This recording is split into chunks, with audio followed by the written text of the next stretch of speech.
What is up, y'all? Welcome back to Sunday Finals. It's that Woo Brandon alongside Gundo right here, but we got the Diamond third place game right now between ISU JV and MLP. So it's Iowa State University JV and my little Pogchamp. So these are the two games. We're going to have a best of three today for this game. We also have two more series following for the gold and then plat at 3 p.m. and 6 p.m. But right now, let's get into this draft. But Gundo, if you'd like to give me some thoughts on these bands right now that we got going.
Yeah, I mean Morgana, we've seen it actually in a couple games throughout this whole entire tournament from yesterday. How strong these three gems actually by locking in the Viego right here. So Morgana, Viego, and Seraphine have just had such a big impact over this tournament. Especially earlier, or a couple games back, I was watching a Morgana Seraphine combo, and that was just the most annoying thing ever if I was on the other side.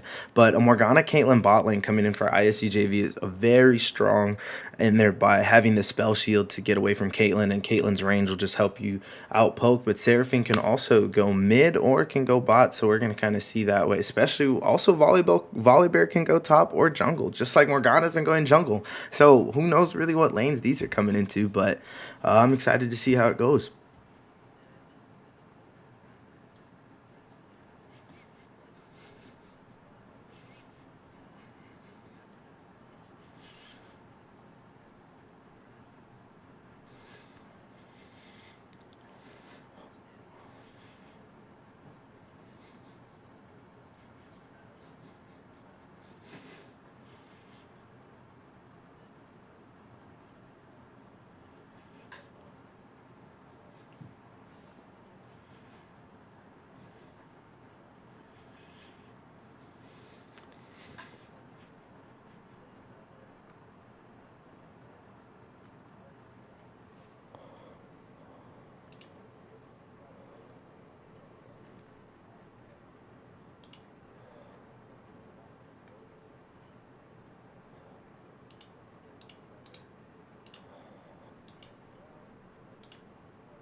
Yeah, it's just and with the Victor coming in, I mean that's a special. And the Kindred just insta lock straight through. I mean they know what they want to go with on this side of ISU JV. This is the comp they're going for. I mean with these bans coming out with banning out the bot lane at first, it does force the hand to then kind of go over to this Kog'Maw pick right here, which is actually a little bit more of a niche pick than a lot of other ADCs right now. And Ornn we haven't seen in a while be super strong up in the top lane. But I mean, look at these team comps. I mean, a Seraphine Lux, like what's different? You know, there's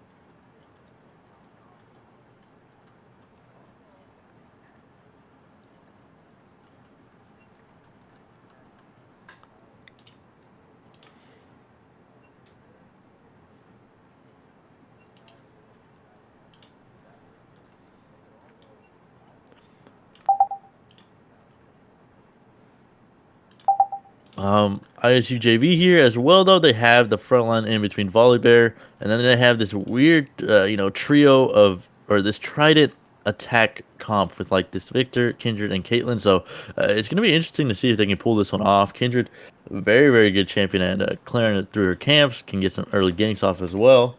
And when you're playing something like an Ornate and you don't have any mobility, it can be a little bit easier to set up a gank with that Volibear. So we'll see if they can get that done on the side of ISU JV.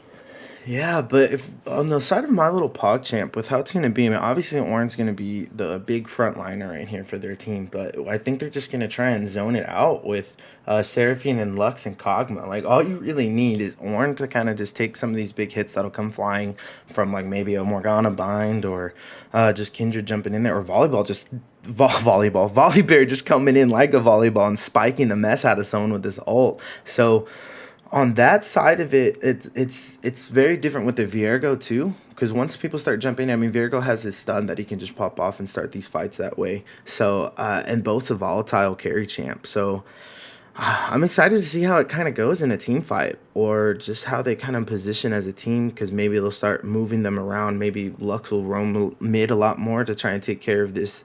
Oh well, I guess Lux will be down here in the bot lane, correct? Or do you think they'll take Seraphine down there?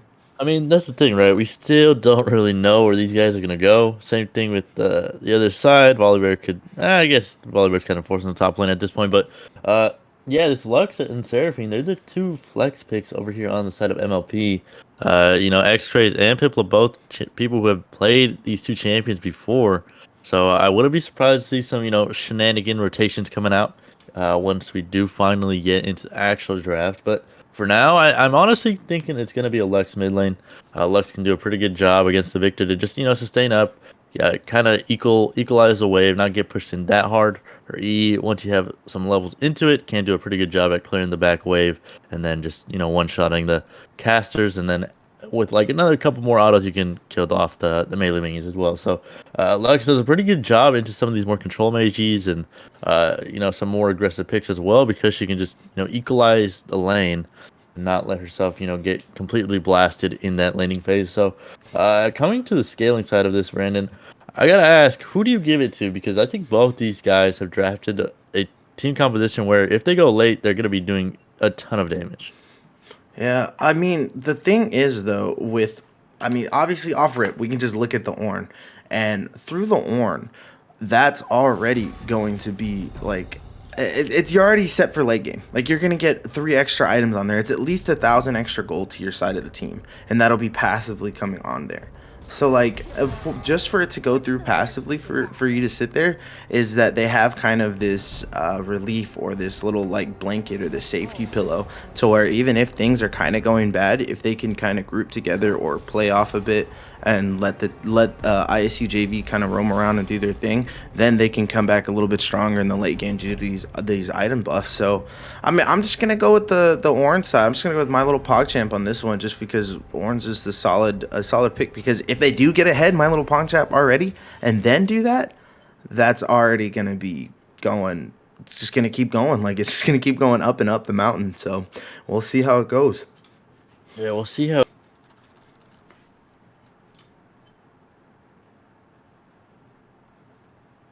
Hello, you there, Gundo?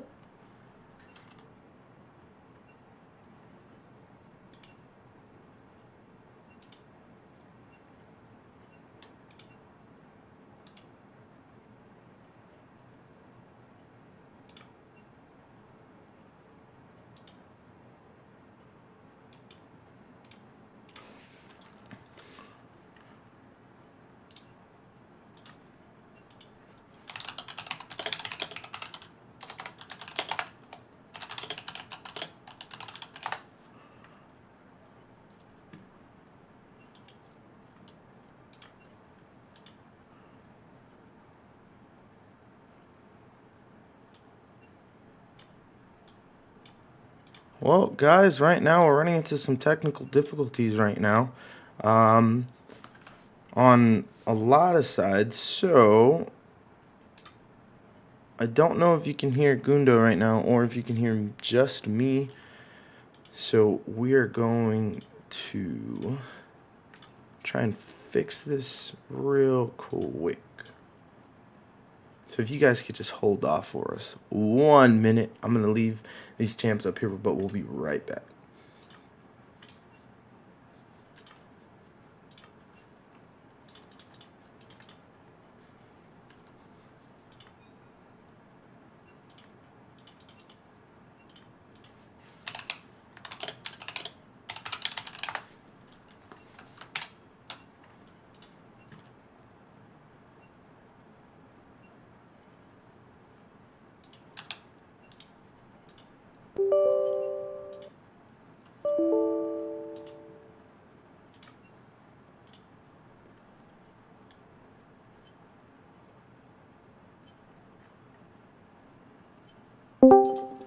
Hello.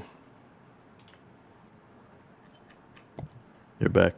All right, guys, we are all back and ready to go. I don't know what just happened there, but through all the craziness and everything that happened on the audio side, there's also some things going on in game. So we're going to reset the lobby. The lobby glitched out, and we're going to try and get this going as fast as we can right now.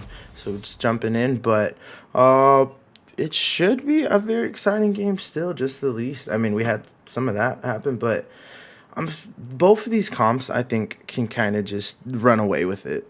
If you look at ISU JV, I watched a Kindred yesterday kind of pop off. And actually, the more I think about it, I think it was this one. I think it was this Kindred for the side of ISU JV with this same exact team comp except for the Victor.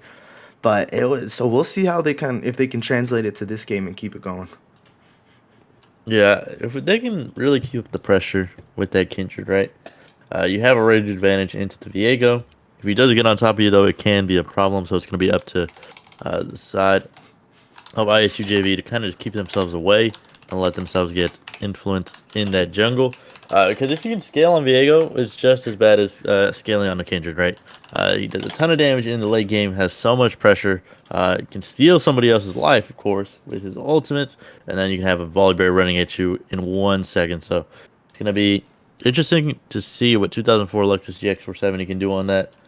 It does do quite a good job at stabilizing in the jungle usually, and he's pretty good. We've seen him on the Hecarim and the Udyr and things like that, and it's no surprise to me that he can pop off on those. And if he can pop off on Viego, it's a wholly different, it's a whole different beast, right? If you have a Viego that's very strong, very fed on your team, it can just completely shut down a team over there. So maybe they can get it done here, but while we're still loading into this, something that we kind of really didn't talk a whole lot about besides like at the start of the draft was this Kog'Maw.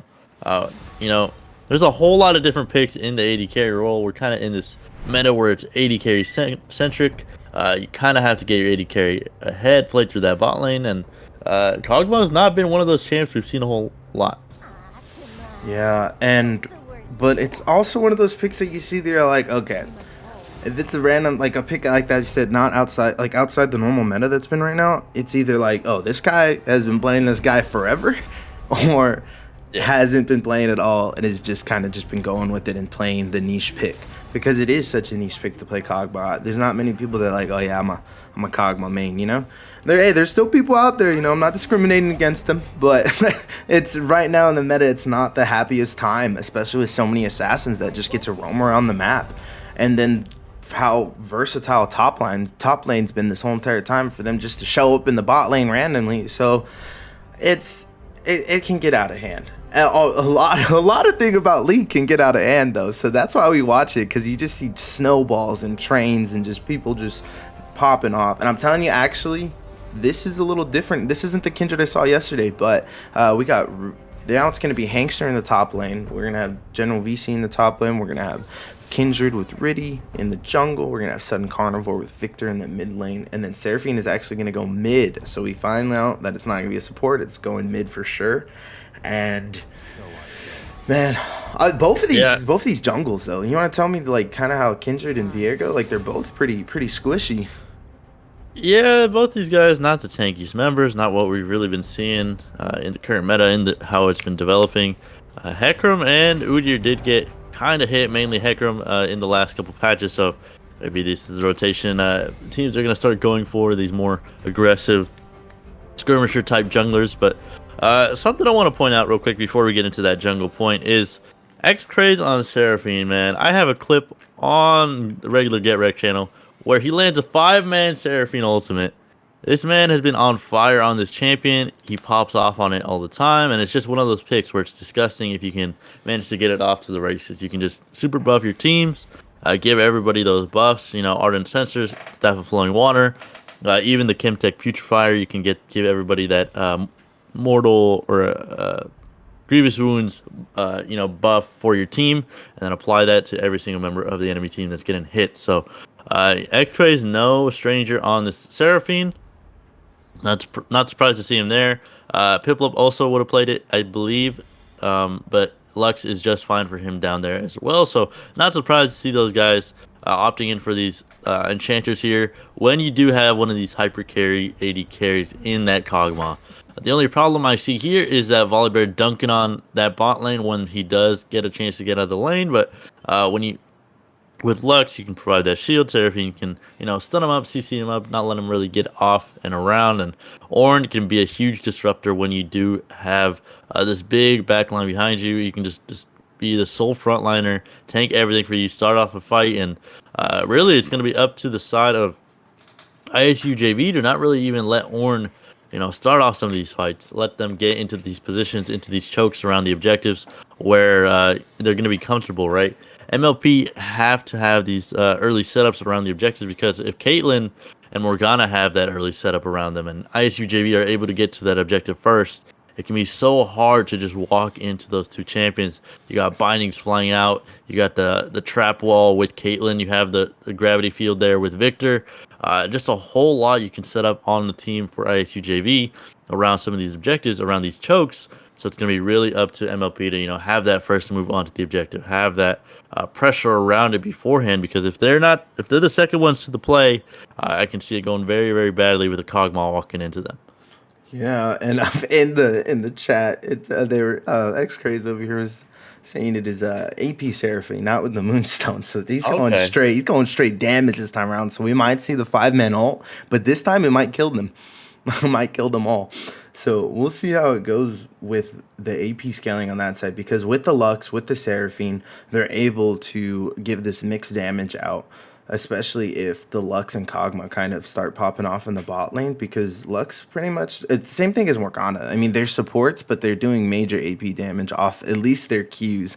Both bind, like one's a bind and then one's snares them there. So it's gonna be interesting for the AP scaling ratio to come into this game, because then there's also Victor on the other side. So both sides have two strong AP players that can come out and do some damage when it comes down to it, and then the rest are just a AD beasts that come running up to you, and then the Kog'Maw and Caitlyn take 50 years tiles away to take a shot from you. So it kind of takes a giant mixture in with how they go, because we've seen some fiestas in these diamond games, and we've also seen some very slowed, played out, calculated matches as well, to where the game will end with underneath 10 kills and it'll be at like 40 minutes.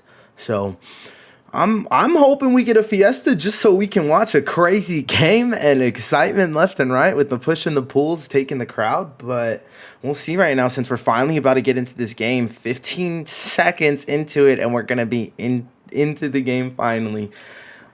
Are you excited, Gundo?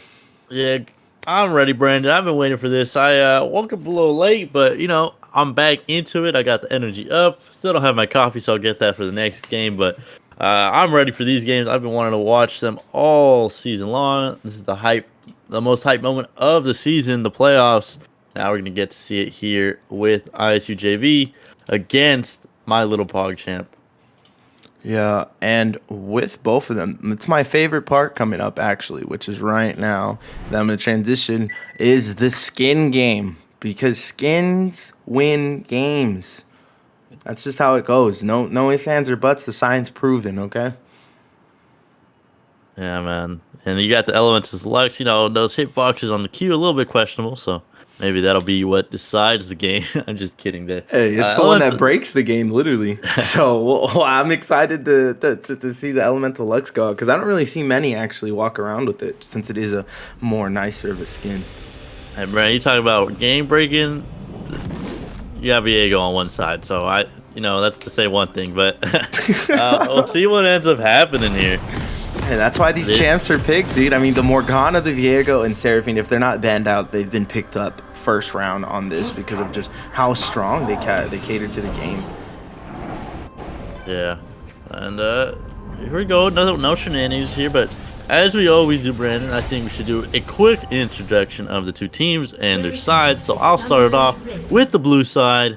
We got ISU JV over there on the blue side, Iowa State. In the top laner, we got the Hankster 2002, Riddy in the jungle playing Kindred, Sudden Carnivore in the mid lane playing Victor there, Mateus in the bot lane playing Caitlyn, alongside VBU Clutch playing Morgana. Yeah, and on the other side, for my little Pogchamp, we got General VC going in the top lane as Ornn. We got 2004 Lexus GX470 going in the jungle with Viego. We got X-Craze going mid lane with Seraphine. We got Rito Torchic going Kog'Maw ADC, and Piplup supporting him in the bot lane with Lux. Oh, and here comes a little bit of action, trying to get some of these stacks early on. Throws a little cheeky emote and keeps on walking. Yeah, these early shenanigans not going to mean the most here, but they are going to allow for these guys to, kind of just set up around it. Not getting any summoners here, but yeah, Brandon, this is going to be interesting to see which team is going to come out on top. Both these guys have been playing well throughout the season. Did end up in this third place position though, so they are planning for this last match for this third place. And so far, MLP have been playing well. Just seem to struggle around some big fights and things like that. If not, it could have very well been in that first place position or that first place match, right? Piplup does a pretty good job on these enchanters, so I'm gonna be interested to see what he can get done on the Lux feed. It's not a pick we see a whole lot, but maybe opting into it because that Morgana came out very early on, as he does like to play that Morgana as well. But for now, pulling this one out to see what he can do on it. Mid lane doing very good already. You can see that CS very even early on, and Ornn up here kind of just getting bullied by the Volibear at the early stages, which is kind of standard, kind of expected here. I would like to point out a bit, with even though them fighting the top lane like that, I mean, it's gonna be the Ornn versus the oh wait. VBU Clutch getting real low, but Piplup gets hit by that Dark Binding. Mateus could be getting the kill here, but it's actually going to be the first blood going over towards Morgana down there on the bot side. VBU Clutch picking up the first kill for ISU JV. Iowa State already off to the races, making their first move on the board. End up getting that first kill down there, and Piplup kind of just got stuck in that Dark Binding after he took some damage with that trap. So maybe not realizing the trap was right under him, but kind of a misplay with that extended playing forward there. Mateus did a great job setting up around that too. You saw he landed that Pilt over Peacemaker, get that extra damage down. Rito Torchic barely dodging out of that Dark Binding as well, but still in just as good of a spot. Well, with that, I mean, with Caitlyn, you can put the trap really in a lot of places, and that's the tough part. If you land the bind, the trap lands here. Yeah, Mateus not even getting locked up with that Dark Shield as well. Lexus GX470 is on the other side. Rito Torchic almost goes down there, but Mateus flashes forward to try and get the kill. He's in a bad spot now. One more auto attack would have done it, but he's stuck against the minions here. Piplup, they're going to be able to take him down here, but they're going to hand it right over to 2004 Lexus GX470. So another kill going over to this game. And it's going to be actually for my little Pogchamp. Get their Viego off to the races. Yeah, and that was a great gank. He came at the perfect time because they were really in trouble right there. I mean, he was already pathing that way, but when Rito Torchic got in there, that's what it was. Like, you just get the bind down. That was what I was trying to say. You land the bind, you put the trap right underneath, and you're there taking that damage. You're at least gonna hit that combo if the bind lands. So once you get that, you're going to get that damage out. If you can survive that, as Rito Torchic did, then you got to get out. You just got to bounce. Because there's, even with the range that Kog'Maw has, it's just the damage from the headshots that the Moteas will pop off with on that side of it. Especially with lethal tempo right now going on that one for Caitlyn, just to get that little speed boost to run up. Yeah, that footwork can do plenty for allowing you to stay in lane. And General Ricci, honestly, playing this top lane really smart. We saw that Kindred kind of set it up for a dive, but insta clears the way, realizing he's on the weak side up there. The whole entire top side for ISU was kind of just lit up like I don't know, like a balloon parade in another country. But you know, General Ricci doing a great job realizing he's just completely on his own up there, just knowing that the Viego went bot side earlier in that play, picking up that kill. So not a bad game plan here from the side of MLP so far. They're feeling real good. Just kind of scaling up, and even though they gave away that first blood, it's not really going to be the most. It went on to the Morgana, and they were even able to get killed back earlier. And Luck got hit again here, but this time Riddy's down here to try and turn it around. VBU Clutch picks up another kill down there in that bot lane. While that's not really who you want your gold on, it's still a kill going over to the Morgana. You can really make those black shields powerful and kind of just stop any CC from cutting through it, any AP damage really from, you know, breaking that shield. So not bad for the side of ISU JV over here, getting a second kill for themselves as this Dragon Spawn has just come up. So we'll see if they end up making the rotation for it, because they do have the pressure around this bot lane. Yeah, and that's just unfortunate. There's just so much CC down there with Caitlyn and Morgana. Like, it's just a tough time. Which if you get caught like there, and here comes actually Lexus pathing his way down. They see him though with the ward, so they'll probably just go off as nothing. And Piplup is still level 3, or he was just level 3. He's still quite squishy there, but hitting this level 4 now, I do not know what he's going to end up, you know, maxing here. Just take a quick look. It does look like he's maxing the E here. Does not want to, you know, go down here, but Hankster in the top lane. This could be a very bad fight for General Vici. He gets knocked up there. Hankster might be going down. Oh, General Vici barely coming in. X-Craze saving his life with the shield on the Seraphine. Good guy X-Rays at the last possible second, saving up his top laner. I think he was fine at the end of the day, but that was just insane there by X-Rays as well, TPing in to save his top laner. And Hankster maybe getting a little too brazy up there in that top lane, goes down at the end of the day. Well, I mean, right there. Oh, wow. Piplup just getting destroyed down here in this bot lane, but Rita Torchic wants to, you know, keep fighting. It gives a lot of damage back onto Clutch, and this is really just a support damage trade down here on this bot side. It's kind of been the story of, you know, which support can we kill first. And last time it was the Lux, and the first time for MLP, it wasn't even the support. They ended up just blasting the Caitlyn off the map. Mateus was not able to stay alive at all. So, but yeah, that top lane fight was just so close, Brandon. It would have been played barely by margins there. General Ricci had blown his flash as well. Hankster trying to follow in with that Stormbringer. Not able to make it happen there.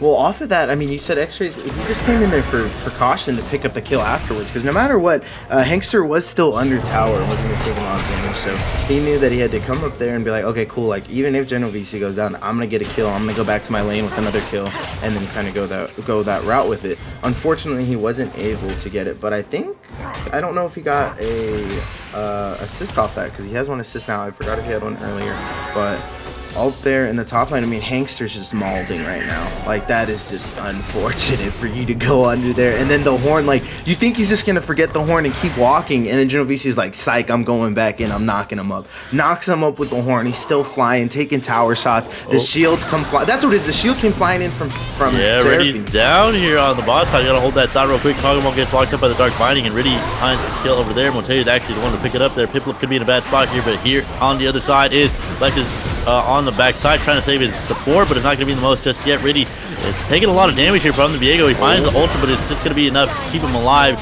Uses that ultimate to keep himself alive. Riddy picking up the first. Piplup already going down.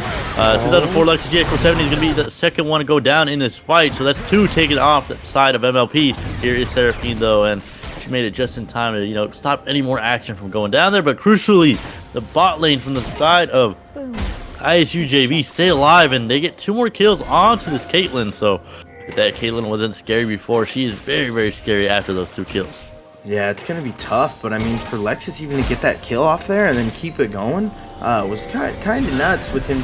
He came in there at just the right time, but it's tough whenever the level gap comes from the Caitlyn Morgana and the Kog'Maw and Lux. It was just unfortunate when they came in, but with the jungle coming in to save, it really worked out for at least a kill to their side, because it could have been a 2-0 or it could have been a 3-0, and they could have kept going. So it's good that they were at least able to get that kill off, and I thought it was going to keep. I thought once Viego popped his ult, we all know how Viego is. You jump one ult, you jump to the next, and it just keeps going. So yeah. hopefully we can get some things going on for the side of my little Pogchamp, but this Caitlyn Morgana are kind of huge right now. Yeah, these guys are just disgusting right now, and we kind of said it in the early stages of the draft. Hold that thought, because Alexis might be looking for a gank on the top side. Hangster is going to go unstoppable with the Stormbringer there, but he's looking to go back in here. He does have the Thundering Smash and the shield to keep himself alive, but that might have just been the Deathbringer for himself. 2004 Alexis GX470 picks up another kill on the top side, and Hangster, I don't know what he was really thinking there. His jungler was nowhere near for that return kill. But they did manage to find him, maybe thinking he was just a little stronger than he actually was, and ended up giving another kill over there on the top side. So this is the second mistake we've kind of seen come out from Hangster over here on this Volibear. And while they get that kill on the top side, the rest of the side of ISU JV are walking down to the Dragon, and they have the pressure around it, so they are going to be able to take it down here. But they might be just looking to fight afterwards. Piplup is here in this bottom brush, and the rest of the side of ISU are kind of stuck in this choke, but it doesn't really look like the side of MLP want to find this fight here. So they end up just backing off, giving it away, and they can't really do anything to stop that Dragon. Yeah, and right now they're trying to invade the jungle right here to stop him.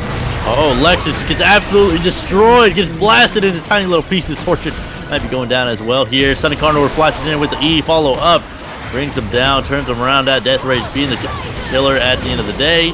Moteas and the Morgana here, BBU Clutch, are able to find another kill. So these guys are on fire, both finding a second one or a third one for themselves. Hangster looking to brawl up here again on this top side, and the side of MLP are not looking good after that bot lane play. Once again, that invade was just what they needed to, you know, get themselves back in if they could find one kill there. But we saw Lexus get destroyed at the start of that fight before anything really even happened, and then Torchic and Piplup try to go in and save the rest of their team, but they just get blasted as well. So not the best showing on that bot side, but we'll see if they can make the comeback here, because this balloon, or this gold lead, is starting to balloon a little bit. It's almost at 2,000 gold here, and Genovici has been getting the better of Hangster up here on the top side. So if they can continue to have that strong point on the map, I don't see any problem here for the side of MLP. They still have the scaling in their favor. They have the Ornn, they have that Kog'Maw, not to mention Seraphine on top of that. So it's going to be up to the side of MLP to kind of make it to this late game. Well, I was going to say, with the reason that Hangster's not doing so much damage as usual, because he went grass on this Volibear up in the top lane.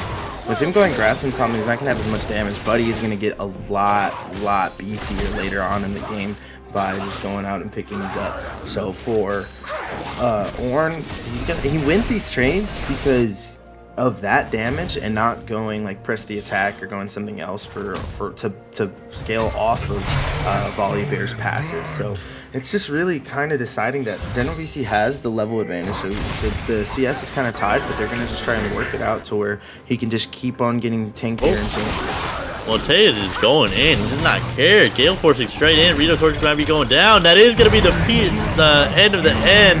Ace in the hole takes him out, but 2004 Lexus GX470 wanted to find something to back for himself. Hangster might be going down on the tower. The Heartbreaker comes out, but he's just getting destroyed. Oh no, Lexus, what are you doing? Genovici too. Oh, that was just real bad from the top lane duo of MLP. They get destroyed, give away 2 kills, and Sunny Carnivore comes in and pick up the rest of the scraps.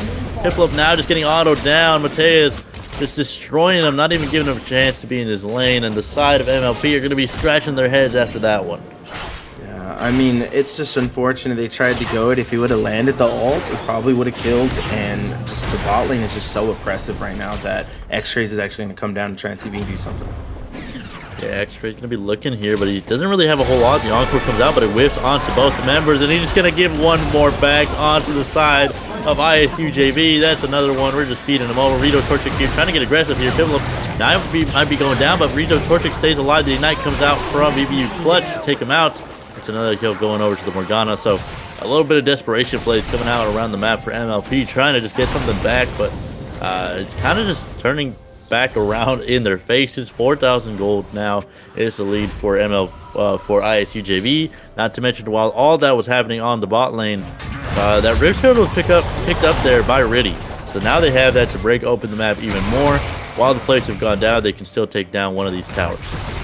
Yeah, it's just unfortunate for the side of My Little Pony. I mean, he tried coming down. It was really kind of an awkward. Maybe he was trying to pick off the Morgana at first, and then realized that he's like, oh wait, like they're kind of a little bit more. So then they tried moving a little bit, missed the ult, and from the miss ult, it was just the downfall of XCraze right there, sadly. But and then Kog'Maw, I mean, Rito Torchix is trying anything. That you got the shutdown gold, so it's back that way. I mean, as you said, it is still 4K gold difference. One drags up. The next drag will be in 40 minutes. We have the next fight might happen around there, but My Little Pony can also still. My Little Pogchamp can also still give up that drags because it's only the second one, but a lot of things are going to the side of ISU JV right now. Yeah, a lot of stuff has kind of just been going over. For now, though, Viego is kind of stuck over the wall, uses the Heartbreaker to get out. So he's not going to have that ultimate for about a minute and a half. But he is still looking just fine. This dragon is spawning up here very, very soon. Barely cresting the 15-minute mark. So we're not going to have this 20-minute or this 22-minute dragon, I don't believe. There is still going to be about a couple more minutes after that third dragon spawns that we're going to see that fourth. But still, the side of My Little Pogchamp have not been doing what they really need to do. They kind of needed to stabilize the early game. They kind of got a little too aggressive in the early stages, gave away some kills, and it kind of was what you know, they're kind of their death note, right? They kind of just got locked up there on the bot side, giving away a lot of kills over to the Caitlyn. Mateus has been on fire, just playing very aggressive in the lane. Not to mention, BBU Clutch has been real clutch with these Morgana bindings. They've just been landing left and right, so the side of MLP have not been able to really dodge out of them. And that's the second dragon going over here towards the side of ISU JV, and now the Infernal Dragon is going to be the one that's going to be coming out here in this game. So we're going to be seeing an Infernal Soul. The extra damage after, you know, you make that certain threshold of damage is going to be insane when it does come out. So we'll see if the side of ISU can secure themselves that one, because if you got that Dark Binding coming out, if you have those Piltover Peacemakers coming out, that Infernal Dragon damage is going to be just so much. So feeling real good that this is the dragon that's going to be coming out here. And MLP are really just going to need to stabilize this game. Try to survive, try to contest the third or fourth dragon, not really give themselves an opening to just lose once that 20-minute mark hits. Yeah, it's a really big uphill battle to go up against right now for My Little Pogchamp, but they just gonna have to GRLCS. GRLCS would be the best spot here. Does not even get to knock back the second charge of the Oran Horn, and Hankster finally gets a little bit of redemption on the top side. Harper comes out from Lexus over here to try and stay alive. Really just looking for some more damage here. They both have completed their Kraken Slayers, so both these junglers are quite strong at the current moment. Have finally hit their one-item power spike here, where it does give you quite a bit. The blue side is going to be able to pick up the first dragon, or excuse me, the first tower on the bot side. A little bit of extra gold going over to them, but again, Brandon, this is kind of this weird state where it's kind of getting slower. There's not going to be as many fights that we're going to see. Kind of the shenanigans, the kind of fiesta nature of this game has kind of slowed down here, and at the side of ISU are able to pick up 2 towers. Yeah, so 2 towers up. It's about a 4K gold lead right now, and Riddy is actually marked orange. We might see him popping up in the top lane a bit. Alexis is looking for this fight here. Red Smite onto Hankster, so get that extra damage with the burn. Alexis really wants this kill here, but that's a lot of damage coming back from Hankster. Gets stunned up, but that's going to be enough to just take him out at the end of the day. Alexis is just fine on this Volibear. GRLCS is here to defend his jungler, though. There is no tower here, so if they want to look for this, they can. Alexis goes back in, uses the Heartbreaker to try and find some extra damage, but it's not going to be enough. Riddy takes down another one. 2 kills on the board for himself. GRLCS might be getting locked up here as well. The red buff burn is slowing him down, but it's just not enough to catch him as well. Another kill going over to the side of ISU JV. Now Mateus and BBU Clutch have been moved to this mid lane to try and take down this mid tier 1. They want to get that extra gold in hand, set up around this objective at the 20-minute mark, as this Baron is spawning in about 50 seconds.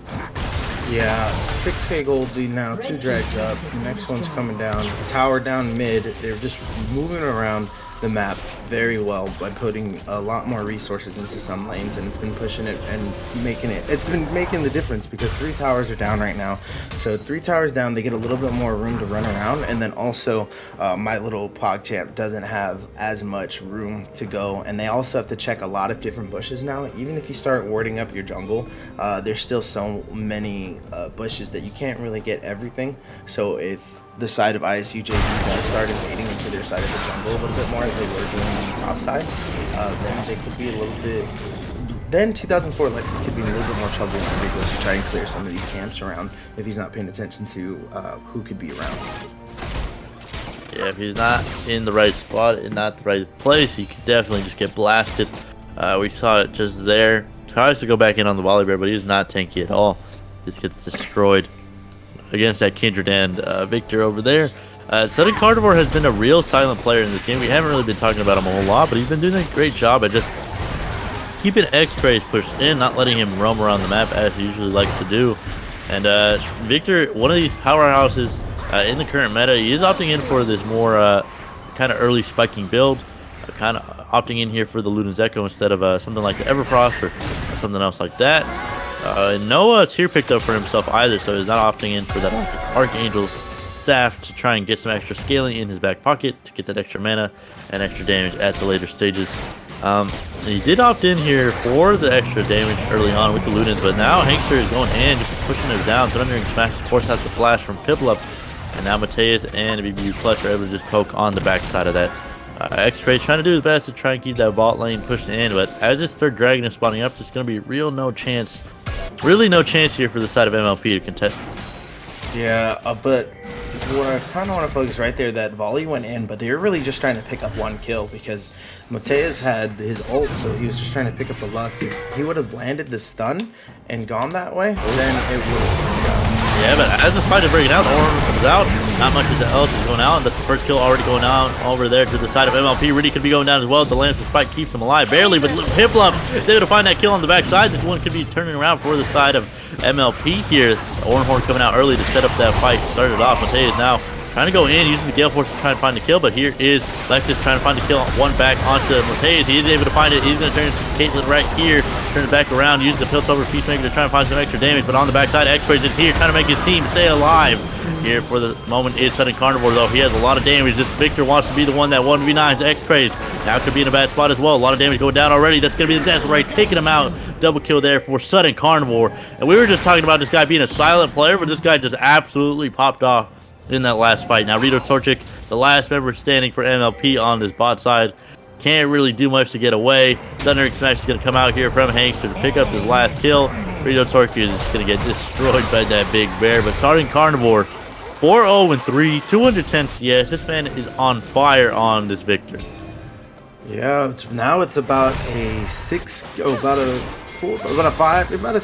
gold lead coming into this now off that last fight right here. But the drag's up, and the team has showed up for my little Pogchamp, but they're still Rudy and Hankster right here. Yeah, Piplup could be going down here, though. He has nothing really to stay alive, and General Vici might be in a bad spot as well. Lexus is here to try and keep his top lane alive. The stun is going to come out, but Lexus is just not doing any damage at all. Gets destroyed by that ace in the hole. Comes out and rips him a new one. And now, the rest of the side of ISU JV can push onto this dragon, knowing that there are 3 members down, mid, top, and support taken down from MLP. There's going to be no contest between X-Praise and Rito Torchic. They're kind of just getting bled away in this game. The third dragon now picked up for ISU JV. Going to have that 4th one at the 28-minute mark. And now, 44k gold compared to the 36 here from the side of MLP. Looking real good here. About a 2-item advantage here in between overall. At 6k gold, really allowing themselves to get that extra gold in their pockets. You see the Cosmic Drive there for the Victor.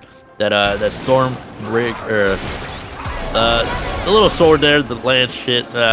Storm Razor, once you get Storm the Razor Storm for Caitlyn. Completely forgot what that item was called down there. But there's so many. Yeah, we got 150. Storm Razor picked up there. So this Caitlyn is very strong, not to mention Moonstone picked up there for Morgana. These guys have the item advantages that they need to kind of secure themselves even though they are down. When it comes to the scaling, right, the hypothetical scaling that has not been reached there for MLP. General Vici going to take a lot of damage here in between all the members of ISU JV. Hankster just running in there, playing frontline for the rest of his team. And now the rest of ISU can pressure around this Baron here. I think they could just really do it with about 2 or 3 members. Send the 3 damage champions for your team onto that Baron, and I think you can just rush it down with the 280 carries and Victor there. But it doesn't look like they really want to play this risk here. They know that the side of MLP still have a strong team fight. Yeah. with this how it goes with it, they're just shredding this Baron. It's just that they have so much damage right now with this Caitlyn in range that they're either gonna have to make something happen right now. They do have the damage for it, but Hankster is not tanky at all. General Reach is gonna be the first one to go down, but that's gonna be the two-man encore landing on the two under the backline members. The 280 carries for the side of ISUJB. Hankster could be going down as well, but Rito Tilchik is still untouched in the backline. The dark fighting is gonna land and keep him in place there. That's a 2-second CC there. Rito Tilchik just gets blown up by Mateus. Gale forces in and finds the auto attack to take him out. Although they lost their jungler on both sides, it still is pressure around this Baron pit here. X-Ray and Piplup are still quite strong. Hankster flashes in to find that Thundering Smash. Piplup still feeling just fine there, so that's a flash for nothing really for Hankster there. But not able to really get what he wanted there. Mateus and X-Rays there. The flash Q there coming out from X-Rays to try and find something, but it kind of just looks funny at the end of the day. But still, they're able to stop the Baron from happening. They get the members off, and they get a couple kills back into the hands of their carry. Yeah, and it was just so close. Everyone was so low. Everyone was just jumping in. Once the ults came in flying, everyone was stuck in place. But even then, just because of how much ahead they are with this great execution, it just took too long. They were out and they were already putting damage right back out onto the board because they're sitting at just under at an 8K gold lead on their way to 9. This Caitlyn is 7-3 right now, 200k gold bounty, just finished the IE, has 3 items. This Victor 6-0, has the Ludens, has the Cosmic Drive for his ability haste to keep dropping this bubble down everywhere that needs to be. And it's just a lot right now to deal with because even the Morgana support over here is still doing damage even though it has Moonstone Renewer. Yeah, that Moonstone Renewer, wow, it does provide a lot of utility. It does amp up your damage quite a bit. Anybody you're damaging is going to allow healing to happen for your teammates in the area. So Hankster, again, just kind of playing this front line here, still does have his Stormbringer there available when they do want to start a fight. But this Baron is just getting absolutely destroyed. Piplup trying to come in here for the steal, does not find it at all. Now that's going to be the Baron picked up for the blue side. ISUJV already finding one. Now the team fight's going to break out. 2004 Lexus Kish for 70. He's getting real low on the backside of that. Dodges out from the ace in the hole barely. General reaching the front line, taking out 4 members here. Hankster on the other side trying to take them as well.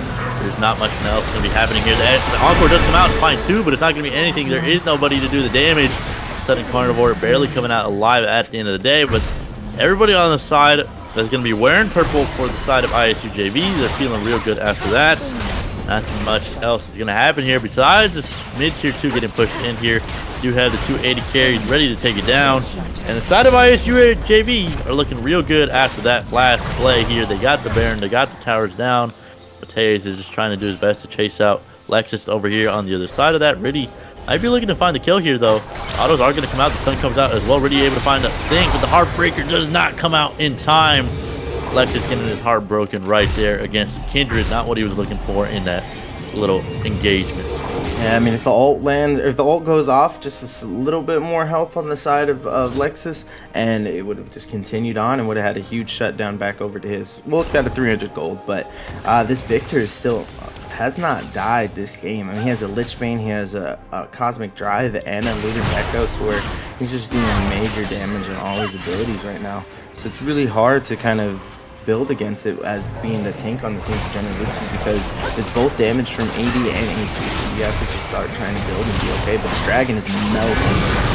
Yeah, that dragon just gets destroyed. That soul point, that's going to be the soul actually there for the side of ISUJV. Wearing the red and purple, pushing in this one. It's going to be real hard to survive anything if you do get hit by any sort of CC on the side of ISUJV over there. So it's going to be up to MLP over here to try and find that miracle, try to find that opening, because right now it could be very well staring down you know, the end of this game, right? They have the pressure in all the lanes for the side of ISUJV. They have 3 lanes pushing in, they have the pressure around except for that top lane. It's the only one that hasn't really been available here, but the Encore is going to come out here. It doesn't really land on anybody. The Ornhorn as well goes completely wide, and nothing is really found there. On the other side though, Alexis is trying to find a kill on the Hankster, doing that percent health there with the Dragon Slayer as well, but he's just going to get blasted here. The Stormbringer comes out as well. A lot of damage coming down back onto Alexis. A little bit more would have done it, finish him off, but it's not able to find that fight. X-Praise and General Ricci do their best to hold the inhibitor, but it's not enough to keep it alive.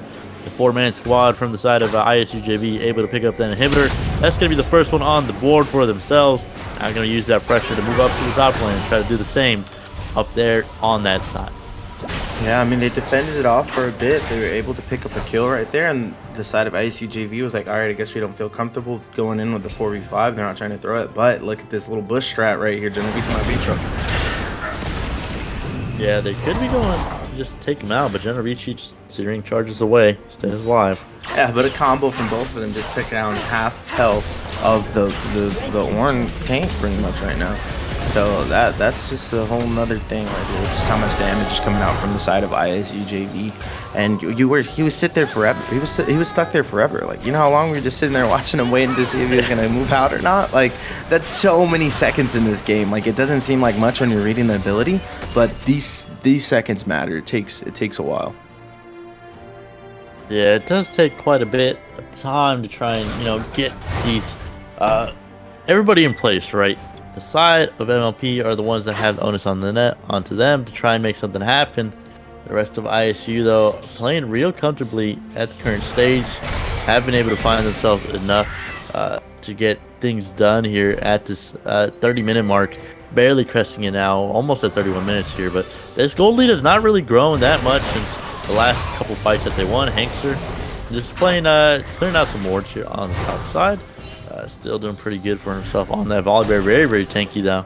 Has that extra armor there with the dead man's plate, so he's gonna be a fast bear running at you. But the rest of MLP really need to try and make something happen here. They need to just stand behind Ornn, play front to back in some of these team fights. They kind of have been trying to do it there, but there's just too much disruption on the side of ISU JV. Hankster goes into the back line and then splits up the team fight. Mateus and Clutch can just pot shot you in the straight 5v5 in the front to back. Not to mention, Sun and Carnivore has that big damage there on the Victor. 7-0 and 8 has that Lichbane as well. So if you get hit by one of those empowered Q autos, your health bar is definitely going to be going real low there against that Victor. But for now, though, the rest of MLP have to do their best to stay alive. They've only given away that one inhibitor. And while they might not even have a tower yet, they still have the rest of the game. They have the Ornn scaling up. Is hitting that level 15 right now. Is hitting that level 16 quite soon. So another item is going to be given over to the rest of his carries. But it's really just going to be up to them to try and stay alive and try to stem the bleeding here, because for the last couple of minutes here, ISU JV have not really been able to push into the base other than that mid lane when they had that Baron buff. So the side of MLP doing a good job at just kind of stabilizing. And they were just waiting for them in the bush, trying to see if they could catch them out and then just go back into the base and win it. But knowing that they're like probably waiting for them, they were like, okay, let's throw out our trinkets, figure out where they're at. And now they're in a choke point. No, Mateus gets destroyed. Doesn't even give him a second to stay alive. Mateus on the other side, though, throwing in more pot shots, is running down the 3-man squad here. XIV just takes a huge auto attack. You can see that extra damage there coming out from the Infernal Dragon. Mateus with the fancy feet, dodges through every single one. Lexus over there flashing away at the end of the day to stay alive. Now the 5-man squad is going to be pushing into the base. They do have a lot of wave clear, but X-Rays could be going down as well. That's a whole lot of damage coming out from the Caitlyn, man. Pipple is trying to do his best to keep this one alive. X-Rays is the only member here that has a lot of damage here. Lexus on the backside trying to take down Riddy, but that's going to be enough damage to keep alive. Mateus on the front side just throwing in those auto attacks. X-Rays going to be going down. That's 2 down. Going over to the side of Sun and Carnivore. That's going to be the full 5-man ace here from ISU JV. They were looking for the opening for about 3 minutes, but they finally allow it to happen. They're going to take the first game in this series, and now going into the next one, MLP are going to have to look back at what they did wrong at the early stage of this game. Yeah, and it just kept going more and more, and the ship, you couldn't plug enough holes into it, sadly. But there's still a game, best of 3, so it's just one game on the thing. There's still opportunity in the next game to keep it going and push it to a game 3. So we'll be right back with y'all for that next game, and we'll see you guys in a bit.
All right, y'all. Hello, welcome back to the stream. It's that Woo Brandon hosting the second. That Woo Brandon with Gundo hosting the second game of this third place match in the Diamond Division against ISU JV and PTG.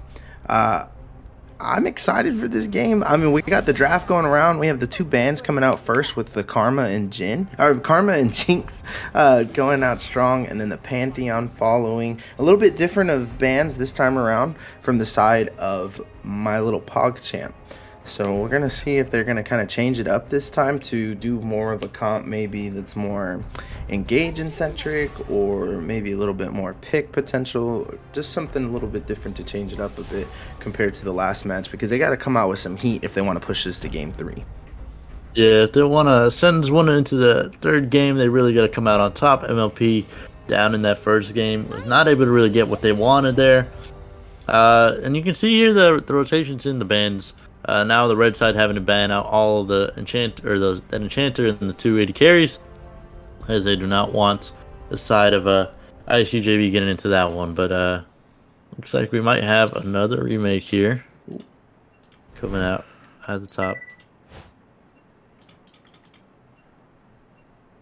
Well, we had a little technical difficulty on the side of the people playing, but we're gonna get right back into that draft right away, and just a little bit of misclicks out here. Oh, and now I am choking the broadcast right now, but let's go. Here we go. Now we're right back into it. So enough of all that. You already saw the first couple picks in. It was just a couple misclicks on that side, but with these bands again, I mean, it's the ADC again with the Jinx, because it's such a strong carry champ right now, and Tristana, like, they're both so annoying and can move around the map so quick and get out of situations that they need. And especially if you're behind a Jinx, you only need to give like another kill or two to Jinx to then just start kind of taking control of the game. But the Virgo ban does go out right now, so that will not be picked up this time around. And Lulu again, the same bans for the side of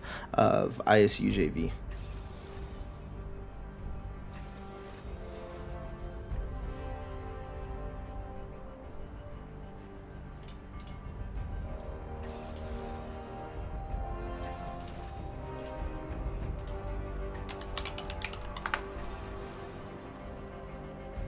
Hey, I'm trying to fix it out here. I swear the flub is coming, because now that this happened around, my Discord seems to not be working right now, y'all. I'm trying to get it going and fixed for y'all so that we can get Gundo back in here.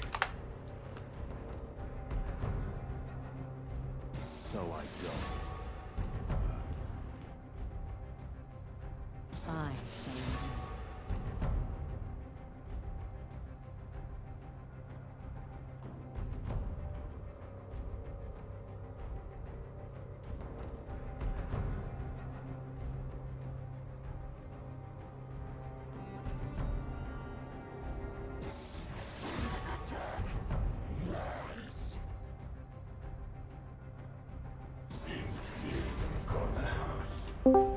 All right, y'all. So we are back, actually, y'all. Sorry about that. I don't know why my Discord keeps crashing on me, but we're back in this, so we still have the 3 minutes to talk about this draft. So I apologize that you have not been getting any of Gundo's expertise on this right now, but we are back. We're all good to go. Don't worry, I will make it up. No more flubs going on. But for some reason, whenever we have to remake that lobby, it just kills my Discord every time. So that's what happened the last time. But now that we're back in this, we're good to go. Gundo, what do you expect for these sides of the draft right now that we have?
Lexus, GX470 over there for MLP to kind of make the plays happen for his team, kind of set up for that set for that Jin.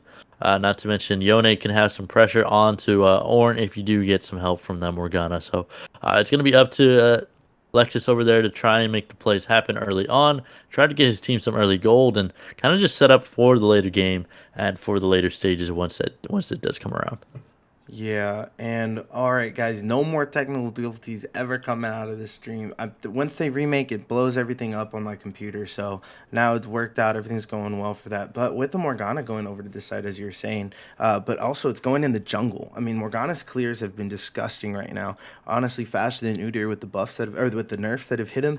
So Morgana's just going to be flying through this jungle, and I think trying to make some bigger plays to help get their team off the ground, because now Genovese is actually going with Set in the top lane. Yes, it is a little bit tankier, but if he gets ahead, I mean, he could go definitely damage Set and be a walking menace who just walks around and just throws them off the top roads to RKOs, because, I mean, that's the excitement that we see from the Set pick. You get the nice little animation of everyone getting tossed up in the air, but then we also have the spike coming from Volibear to jump back onto it. But as you said, with the Jhin and Janna, it is a lot more of a calmer lane. I was thinking maybe with the Soraka Caitlyn pick that they're just going to back off a bit and let Riddy come in for these ganks to get this Diana off the ground. And because both of these have been moving to the jungle, but Diana jungle has been a little bit nerfed recently, so we're just gonna see if they can kind of take it off the ground. But this is an Ornn mid. I'm not seeing this wrong, right? Yeah, no, this is how it's supposed to be lined up here. All the picks are in the right order. Again, that Ornn mid into Yone, it's gonna really just be a stabilizer for just to not let XIV get off to his feet. Setting Carnivore did a great job last game on the Victor, just popping off. So this time around, going to be a little bit more of a role player here for his team. Going to have to kind of set up his team for these engagements on that Ornn, kind of just set up around the objectives like last time. And again, the side of ISU JV have a lot of control around these objectives. They have a lot of setup. They have these choke corners they can set up for the rest of their team, stand in front of their back line, just kind of give them the space that they need to really just play up and play aggressively and position in a good spot when they are ahead in the game if they do get to that point. So I'm going to be interested to see if Mateus can pop off once again on the Caitlyn, and if Sudden Carnivore can do a good job at stabilizing in the mid lane like he did last game. Yeah, and my favorite part, the skins. I'm telling you, the skins win games. So right now, it's looking like the side of and we're all straight into it. I'm glad we got a good quick start right here. But we're into game 2 of this best of 3 between My Little Pogchamp and ISU JV. So I'm excited to see if they can push this to a game 3, because who doesn't like seeing more League of Legends? You know, we're here for the great games, we're here for the excitement, we're here for this great league that everyone's been playing the whole year, and to get to this point right now to see who can get 3rd place right now in this setup and match. Gundo, would you like to introduce My Little Pogchamp to us? Yeah, My Little Pogchamp over here on the blue side this time around. They are switch sides.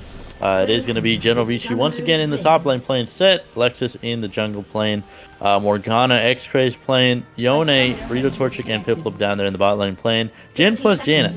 Now for the red side, ISU JV this time around having to go on that side. They are going to have Hankster once again in the top lane playing Volibear, already in the jungle playing Diana, Sudden Carnivore in the mid lane playing Ornn this time around, and Mateus and VBU Clutch playing Caitlyn plus Soraka at this point. And I mean, this wouldn't be playoffs and this wouldn't be a big production if there was not a pause in the game. So right now we do have the pause coming through for us, so we're just gonna have to wait a bit to see when it kind of fixes for us on this side. But I mean, looking into the teams, as we were saying, it's just the normal 5 spread out, so there's gonna be no little cheeky invades happening. But I don't know. I mean, yeah, it's going to be a stabilizing lane, but I mean, just seeing Ornn mid, I'm just like, what is going on? Like, my mind can't comprehend it to see it, because XIV can make this thing go out of hand the second that Sun and Carnivore kind of plays a little bit too far up or gets a little bit too confident with his team around, because we know Yone can just fly in from 50 feet away, pop his ult up and get some kills, and then just walk out scot-free. Well, I mean, you take damage, but I mean, you just walk out like as if you're not going to get chased down. So I don't know. I'm trying to see if it's gonna work for the side of ISU JV. Yeah, in the last game we saw something similar, right? They had this aggressive jungler, they had a volleyball in the top lane. The only real difference this time around is that Ornn in the mid lane. And I'm honestly, it's a really big takeaway from the side of MLP. They had it last game where General Vici was able to do a lot of work on that champion, kind of get himself ahead and be the really the only pressure point for the side of MLP in that game. But we'll see what he can do this time on the Ornn. I haven't really seen a whole lot of it in the mid lane this time around. I think he'll do just a fine job, pulling it out here, putting in some work and getting it done because Ornn is still a very strong pick. You hit that level, 12, 13 mark, you can start building your items, and then after that, you can start building them for everybody else. And when you do have a Caitlyn here, a hyperscaler in that Caitlyn, you can do a whole lot of work. And we are going to be loading back in here, I believe. Are you getting that timer as well? Yeah, let's go. We're back into it. I mean, hey, some people's internets were trolling them a little bit, but now we're back in it and ready to jump into this match. And let's get a normal and a little dance. Oh, actually, JK, the Caitlyn is pulling up a bit. Yeah, she is walking up in the jungle, or in that bot side jungle by herself. She does have a lot of room to play with, though. She has this big front line. And with VBU Clutch actually going exhaust on this one, oh, double exhaust, actually, both from the side of Piplup and VBU Clutch. I mean, I think it's going to be a lot of, just slowly walking and running away the whole time. Oh, and here comes Rito Torchic and Piplup. Yeah, I think they're just trying to get some vision here, trying to scout out where Riddy is starting out, just to get some information over towards 2004 Lexus GX470 over there. For now, though, they're just going to be playing pressure, maybe force out the smite from Riddy. VBU Clutch, though, has a lot of pressure here on this Soraka there. Rito Torchic already getting the worst of that trade. X-Ray so far, though, having a decent amount of pressure over there. Piplup is going to force out the smite from Riddy. But they do take quite a bit of damage against that the trio over there on the side of ISU JV. Yeah, they're probably just messing around, especially also because Morgana. Not Morgana, especially because Soraka doesn't have a lot of damage early on, so they could probably just be safe by running in there and knowing that they're not going to get CC'd to death, so they can figure out where they're at and then follow them back up. General VC teams are just pounding each other right now. Yeah, I mean, this is what we expect, right? These two brawlers up here on the top side. We're going to scoop down to the bot lane, though, for some reason, but Hankster did get the better of that trade. Already has quite a big CS lead. Sudden Carnivore here as well, trying to just fight his way out against this Yone. Not a bad trade he just took there. It is do quite a bit of damage back onto the Yone over there. But yeah, that Volibear getting quite a bit of a big health trait up there on the top side. Does do a good job at just pressuring off General Vici from that top wave. We even saw him have to force his flash. Yeah, and he had to do it, but he's still alive. Here comes X-Crazy. Yeah, X-Crazy is getting real aggressive here in the mid lane. Sudden Carnivore trying to find a little bit of extra damage, but was not able to get a whole lot out of that. The side of MLP are doing a good job just kind of sustaining in this bot lane. Kind of have a decent amount of pressure on this bot side. VBU Clutch is not playing the Morgana this time around. They don't have as much kill pressure as they did last game. Not that big CC chain in between the trap and Dark Binding. So we'll see what they can do this time around. But for now, Sudden Carnivore is taking a bad trade against X-Trade as well. I mean, X-Trade is just having his way. He can really do what he wants now. After the first couple trades of letting him kind of push up a bit, X-Trade is like, all right, I'm going to start trying to punish and get some kills. Because he also went lethal tempo this time around with Yone. So that's a little bit different of a pick usually with the side. Usually they're going to go Conqueror or even sometimes I've seen some press the attack, but it's a little awkward. So that's how he's going to kind of play with that game. On the General Vici side, though, since Volibear or Hankster did get the lead, since he did get the lead on that kill, like he's going to be playing on his back foot for a while.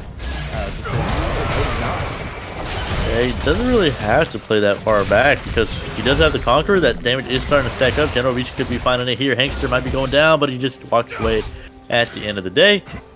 General Vici pressuring him off that wave though as well, so not wanting to just completely play on the back foot over there on the top side. For now though, the rest of MLP over here are pushing in their lanes, getting themselves some decent CS leads around the map. The Diana is quite even in CS against Morgana. This recent changes in the last patch have allowed for these two champions to come back in the jungle. We're seeing it here, but Southern Carnivore here wants to fight around here. The Brittle is stacking back up onto X-Raid. A lot of damage with that empowered auto attack is going to mean he gets quite a bit of damage back. Southern Carnivore, last game, absolutely popped off on that Victor.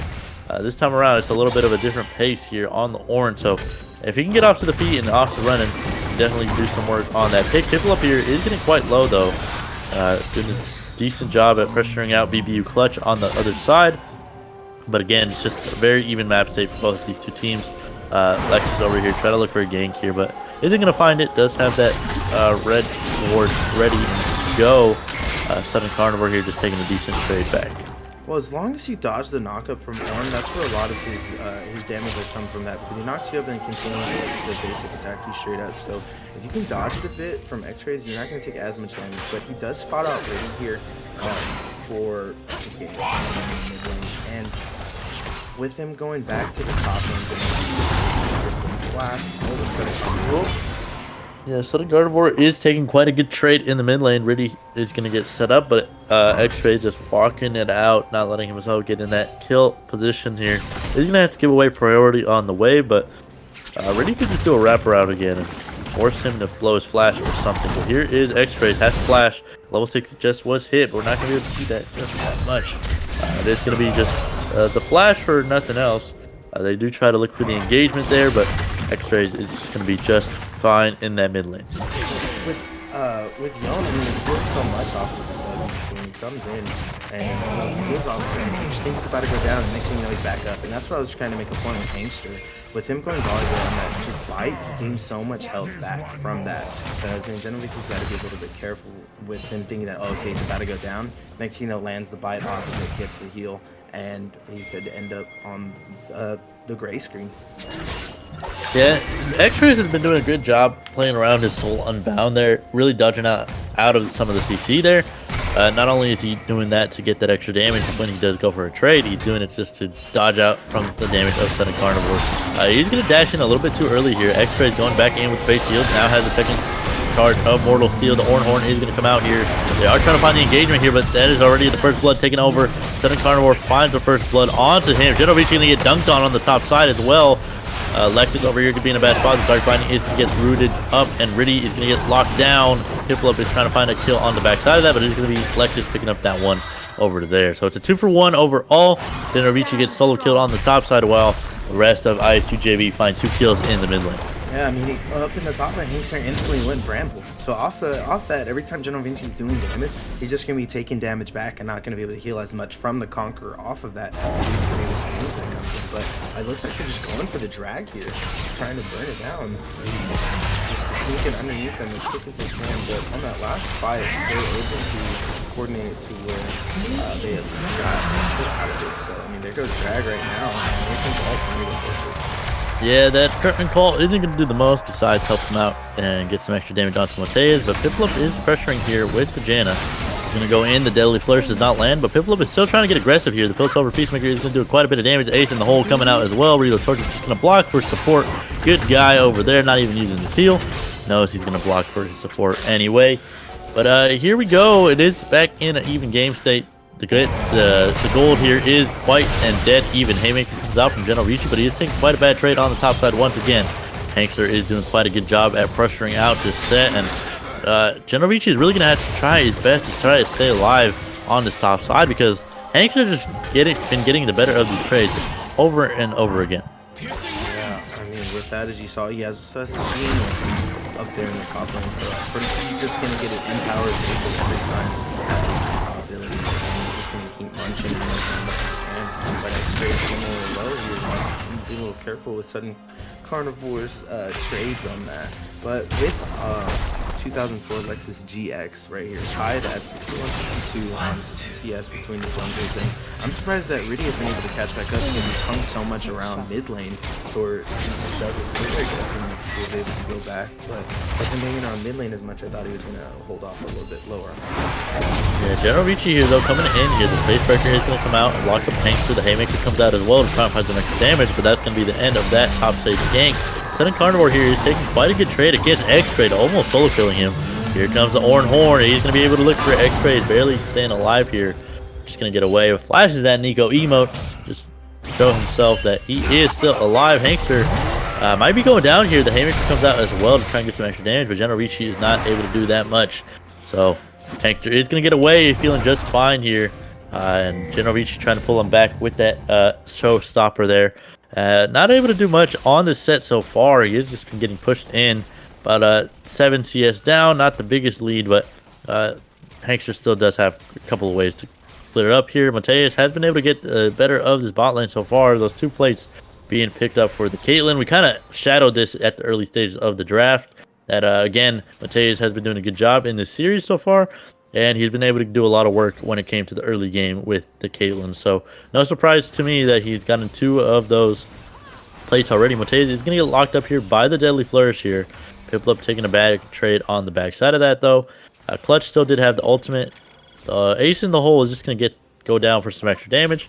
Not that much else is going to go down here. But the Dragon is spawning up here very soon in about 2 minutes. So we'll see which team decides to make that rotation over to that. And right here we go. Might be able to get it Yeah. with the curtain call. Current call opens up back onto VBU Clutch. Piplup is in between Mateus and a hard spot. That rock right there. He's going to use a Tempest to get him safely, though. So I don't understand really what the idea was there. I think he was trying to push him back, but he just couldn't quite get him over onto the other side. So Piplup is going to use that Tempest to try and push him back, but X-Trace is in a bad spot here. Hankster and Southern Carnivore are trying to chase him down, but he's just fine. That Yone has quite a bit of mobility. Isn't going to go down anytime soon. Yeah, I mean, Riddy and... oh, here goes Riddy. Goes back in. Rito Torchic could be locked up there, but they do just flash away and get back into safety. Not going to be feeling too bad after that one.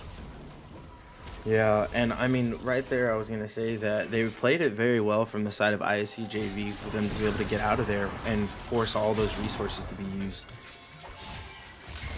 Yeah, they do force out those 2 flashes right on the bot side. Not to mention, Piplup is now going to have the Tempest for the upcoming fight here in about a minute. Mateus is still doing quite good on this Caitlyn. And this gold lead hasn't really moved a whole lot, besides being about 1,000 gold now for ISU JV.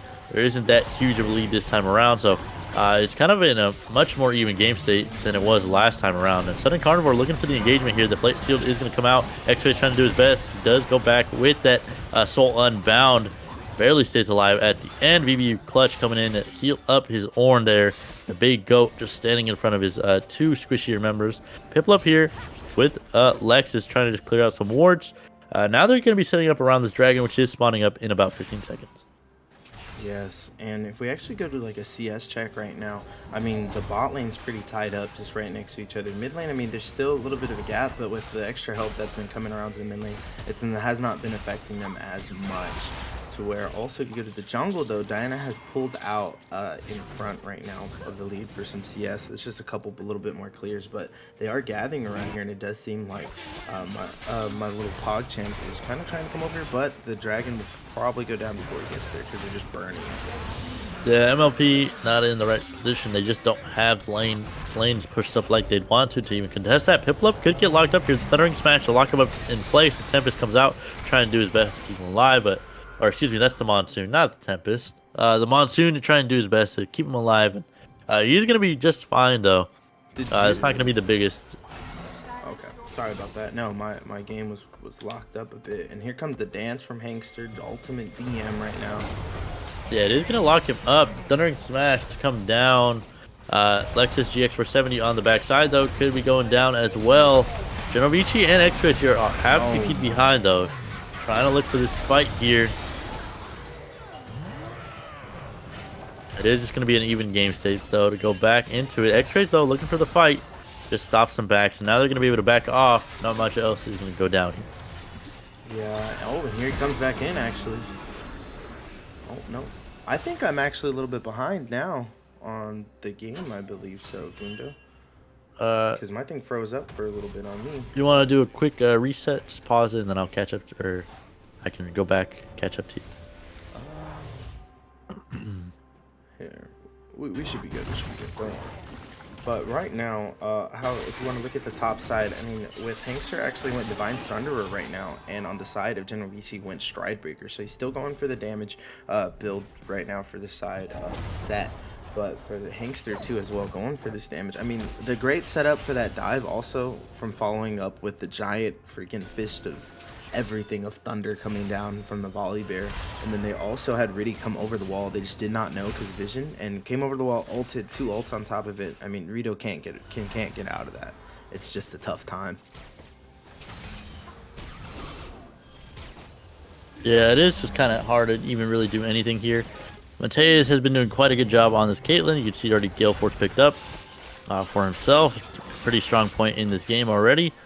We saw it last game where he just popped off on that Caitlyn. And he did have a little bit more help in the damage department with Sudden Carnivore, but this time around, he is playing that orange, so going to be much more of a facilitator when it does come to the fights at the mid and late stages of the game. But 2,000 gold lead now ballooning for the side of ISU JV. Have transformed their gold lead quite a bit.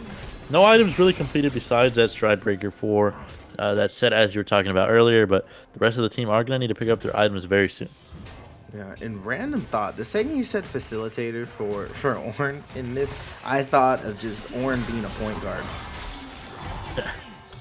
But yeah, just standing in front, dropping out. Yep. Yeah, no, I thought of that's what I just thought of him as like a point guard. But Genovese trying to say, "Come on, like I don't want you to jump on my tower." But I thought of Ornn as a point guard, just passing around, doing his thing, facilitating the floor, and it just made me crack up. Yeah, I mean that's usually how we do see these Ornn picks. Is much more of a kind of setup around and scale up into the later stages of the game. And you can see X-Ray doing quite a bit of damage against them, and that even though they do have that healing reduction, Lexus is going to go in here on the bot side, hold that thought, because Mateus might be locked up, but he is going to flash away at the end of the day. X-Ray now in the mid lane using the Fate Seal to try and stay alive. He's going to flash away from that second charge of the Ornn Horn. Now it's a double flash in from the mid jungle duo of ISU JV to pick up that kill on the mid laner from MLP. Yeah, and then flashes are just burn everything. All the summons are gone on the side of ISU JV right now, but it worked out for them right now with them able to probably take this mid tower. Just both of them just beating down on it, but it is a 4K gold lead for the side of ISU JV right now. Tied up drag, 2 towers to 1. Or 2 towers to 0 right now. It's about to be 3 towers to 0. And there's some bounties on the side of ISU JV sitting on the volley, the Ornn, and the Caitlyn right now. So it's not too out of the game, but it is pretty good placement for the side of ISU by taking down these towers. So now they get to move around a little bit more freely and punish if they punish a bit more the side of MLP if they push out. Yeah, if MLP can get out onto the map, set up around these upcoming objectives around the second dragon, they could start to, you know, set up around it, scale up, and just get some more items or some more objectives in their back pocket. This time around, they aren't going to get 4 dragon right off the bat. Hankster is just going to be here sitting in this mid lane to try and stop X-Ray from doing anything else. The Soul Unbound is going to keep him in place for now, but X-Ray just took a huge chunk of damage there against Hankster. Not feeling good after that one. And then Immortal Shield Bow is going to heal him up quite a bit to get him back into a healthy HP region. But right now, BBU Clutch takes a bad trade as well on the Soraka. Yeah, and they're actually moving as a team right now, trying to go. We have the channel coming, but I think they might be giving up this drag for the side of MLP. Yeah, MLP doesn't really have a good position to contest this. General Vici is down here, but it's not going to mean the most. X-Craze now going to take a bad trade. They already forced out his Immortal Shield Bow, so he's going to be feeling good after that one. The Ace in the Hole comes out as well. They are going to pick up that kill. X-Craze just getting too aggressive in the mid lane. General Vici now might be caught out as well. The Ornn Horn comes out to knock up 2. Now Hankster in the front line uses the ultimate to get back into the back line. Piplup is here as well. Really tries to go in, but at the end of the day, that Monsoon just pushes everybody away, keeps their team alive. The rest of MLP is going to be safe in a good spot here. Hankster uses that extra damage or that extra speed boost from the Thundering Smash to try and pressure around this mid tier 2, but they do still have quite a bit of pressure. Sudden Carnivore goes in, uses that Bellows Breath to try and find it. Really finds a double ultimate to push back in. Rito Torchic, they almost find him, but it isn't going to be enough damage to take him out. The rest of the side of MLP are just in a good spot. No mana, no health bars. These guys are going to have to back up and get away. Yeah, I mean, it's such a strong tower potential because of these two big front lines right now that they have. And I thought that was a pretty fun interaction, actually, from Piplup and Riddy. When Riddy was coming in, Piplup pops the ult just to get him off to try and counteract that dive that just happened under the other tower. So I thought it was a pretty fun interaction, but they're just taking the game. They feel that they have the wheel, and they're just trying to drive it wherever they want. And the side of MLP is trying to just to hold them off for as long as they can and trying to find some ways around this because it's another steep hill for them to climb right here for the side of my little Pogchamp. Yeah, my little Pogchamp, similar position as last game. They're just down in the gold department. They might have one dragon this time around, but they just haven't been able to win their lanes. They haven't been able to get those advantages from the laning phase, from this mid, the 15-minute mark. Haven't had that ability to kind of pressure out at the mid stages. So it's kind of been their problem throughout these two games so far. And going into this, I thought they were gonna, have a little bit less trouble in the bot lane. I thought they were gonna be able to stabilize a little better, but Mateus on this Caitlyn has just been popping off. This man has been on fire, pressuring out, and not to mention VBU Clutch has been right there beside him, able to just kind of keep his AD carry in a good spot, at a good health advantage. And the last game we saw him landing binding after binding on the Morgana this time. With that, Soraka just able to do a lot of damage and keep his AD carry in a very, very healthy spot. Yeah, and with Mateus just playing it, I mean, he first picked it this next game because they thought they were gonna ban it through. They didn't ban it, so they let it through, and they're like, okay, I'll just play it again because he's got two items right now actually for him. He has Gale Force and Storm Racer. So both very strong items on Caitlyn right now, and does have his magical boots to where he will upgrade those when he needs to. But he's up on the CS, and if you look at the CS check, I mean, X-Ray is up on the CS right there just because it is against an Ornn. He has to facilitate a little bit more, but Oh, Genovici though, trying to start something out. Riddy's on the backside here, trying to look for the engage. He does find it back onto Piplup, almost taking him out, but in the backline is the current call. The Ornn Horn comes out as well. That fight is going down and dirty. Genovici is going to be the first to go down on the one side. Now on the other side, Thundering Smash comes out from Hangster to take out the other member. That's going to be 4 members down from MLP. They're not going to be able to do anything against this Baron spawn right now. yeah, I mean, it's the mountain, it's the climb. I mean, Herald's coming down. They're about to burst this tower open. They're getting the Baron next, and it's looking very grim for the side of the MLP because it is now about to approach 10k gold lead after this Baron pickup, but they're just gonna burst it down. You can't really do anything with the kill timers, and it's just Piplup against the world right now. Trying to defend his base against this Herald that still has another charge. The Rito Torchic has popped up. The timers are there, so they're going to be able to clear out the base. But Baron does go to the side of ISU JV, and they're just going to back and probably just try and keep pushing it in because all waves are pushed all the way to the base of MLP right now. And a drag will be up in 55 seconds. It's just going to be tough. I don't know. They need to start getting drags just to start getting some gold to their side, but it's so hard to contest it with how big the side of how big the side of ISU JV is. Yeah, ISU JV has just been so strong throughout this game.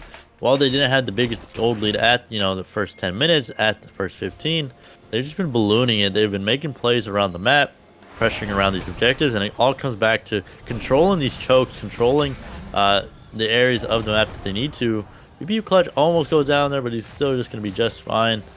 The wish is coming up very shortly, so it's just going to reset, get some health back into his favor.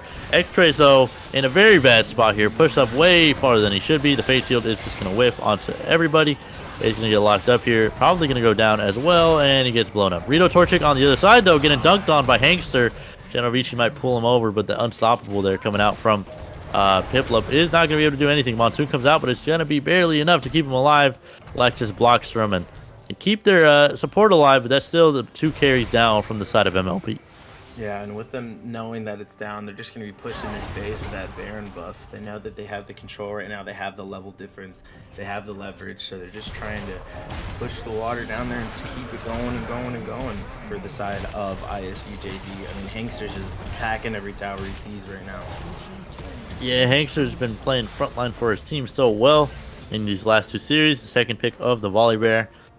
He had that Divine Sunder very early on, so able to do a whole lot of damage here with that pick there.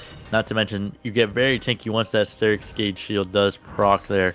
But not much else to be talked about in the item department. This game is looking quite grim for the side of my little Pogchamp. And ISU JV over here have done a great job at snowballing their lead. Once again, the third dragon now picked up. They have the 2 tanks with the mountain dragons stacking up there. So if they can manage to get this third one with the mountain soul, man, those are gonna be that's gonna be a one big front line to cut through if you're Rito Torchic and X Craze. Yes, and it actually is a best of 3 right now on this game. So this is game 2 right now. ISU JV is up 1-0 in the series.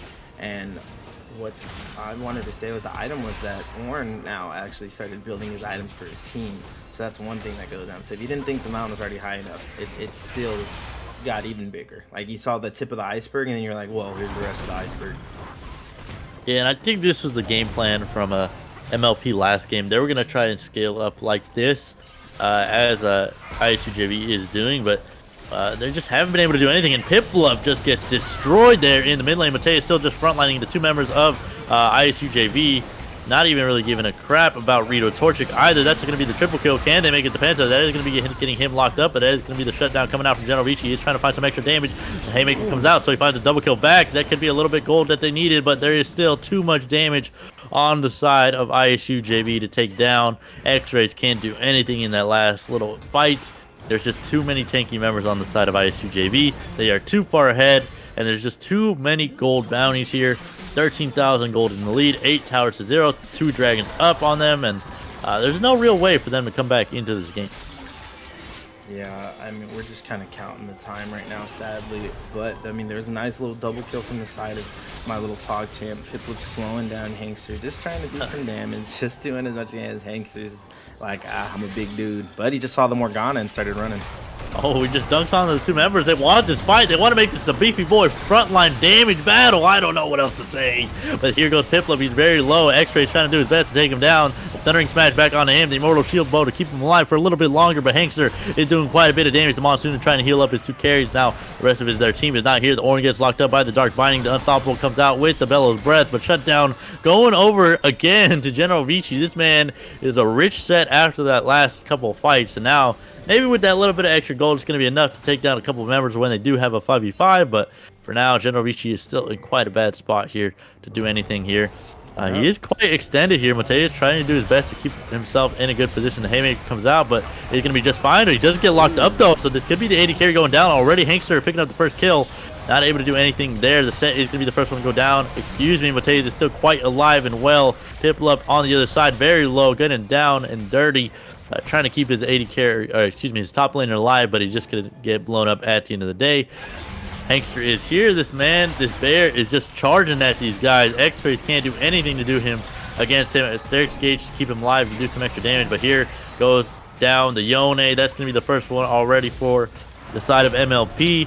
ISU JV looking to end this one very at the 30 minutes mark. I want to make it shorter than the last one. Piplup almost going down there. Do those pot shots of the Caitlyn.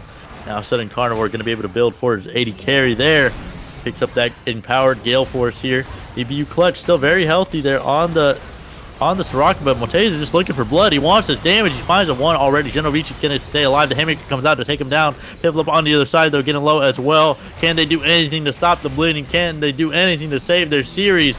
But it doesn't look like the rest of ISU JV are going to give them a chance to do that. My little Pogchamp are just fighting under their nexus. They can't do anything at all. Southern Carnivore in the front line, Riddy in the back, just doing the damage. Hankster trying to do his best with that stone plate, but this could be a little bit of an overextension from the side of ISU JV. This could be what they need. The shutdown is going to go over to the Janna. Not really who you wanted them, but that is going to be the triple inhibitor at the very least. If they can't end it now, they will end it later. Janna reaching into the back line, pulls him back. Hankster going to get a little bit more damage onto him. That's going to be the minions ending the game. Call it a winging. Call it ISU JV with a quick 2-0. They make it look easy in the second game, and they're going to end it up, with MLP going down 2-0. Yep, and with that, My Little Pogchamp does fall to ISU JV, so My Little Pogchamp does get fourth place in this tournament, and ISU JV has secured third place for themselves. But thank you guys so much for showing up to this game. For the rest of the games that we have, we also have two more sets of matches on this channel as well on the main channel going on. We have the final matches over there, and then the third place matches for the gold cap division and the plat cap will be coming up at 3 p.m. and 6 p.m. So come on back in an hour right here, right now. I'll be back again, casting again that Woo Brandon. But any last farewell words, Gundo?